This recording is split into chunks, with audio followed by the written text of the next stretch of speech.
Welcome to our 5 on 5. Mollee Rossler joining us from the New Well. Mollee, thanks for coming in. Thank you for having me. So we wanted to talk about healthy eating. Of course, around the holidays, a lot of people do not eat healthy. What are some tips on how people can do that? We suggest to our members, and this is for anyone, you know, just in general, if you are going to a holiday party and you are thinking of conserving your calories for that party that day, so you're like, oh, I'm just not going to eat. That's not the healthiest way to go. You definitely want to... Sad to hear that. Yes, I know. So many people do that. I used to do that myself.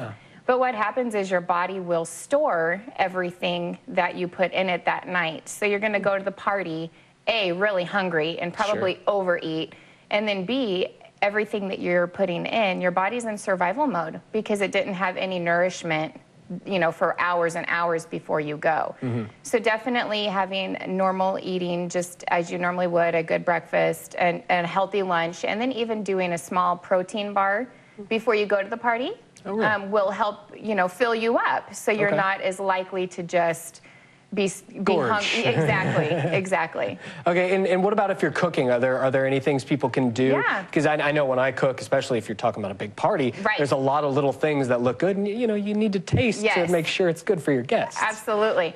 If you chew gum while you're preparing the food, especially mint, typically the taste of mint doesn't mix well with a lot of things. So.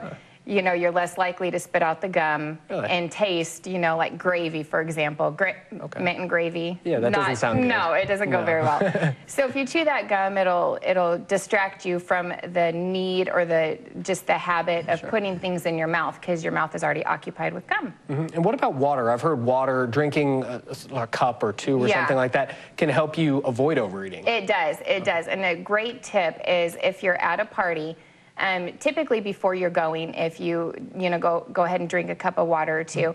But while you're at a party, if you have a drink, preferably water, because calories are empty in mixed beverages. Healthy, yes.